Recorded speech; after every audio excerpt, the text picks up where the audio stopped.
Budget پیش ہونے جا رہا ہے کل۔ اس سے پہلے حکومت نے 5 جون کو بجٹ پیش کرنا تھا، ناکام رہے۔ پھر 10 جون کی ڈیٹ دے دی گئی، اس میں بھی ناکام رہے۔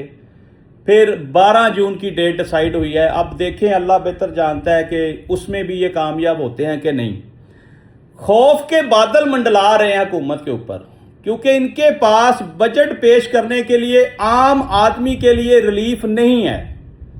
یہ باتیں میں برملا کہتا رہا ہوں کہ ان کے پاس عام آدمی کو ریلیف دینے کے لیے پاور ہی نہیں ہے، اختیارات ہی نہیں ہیں۔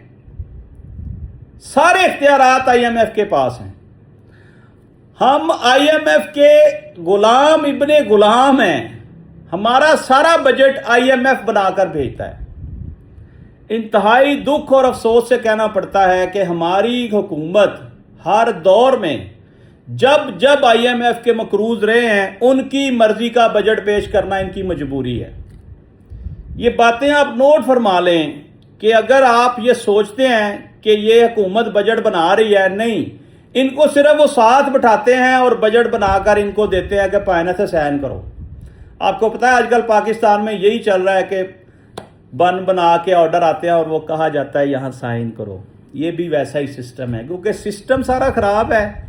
اللہ کرے یہ سسٹم ٹھیک ہو جائے، ہم اس تکلیف سے نکل جائیں۔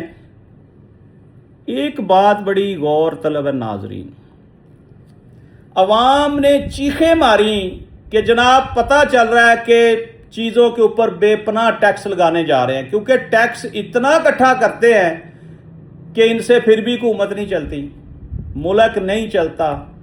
اب انہوں نے ٹیکس 11 گنا بڑھا دیے ہیں تمام چیزوں کے اوپر۔ آپ کو بجٹ کے بعد پتہ چلے گا۔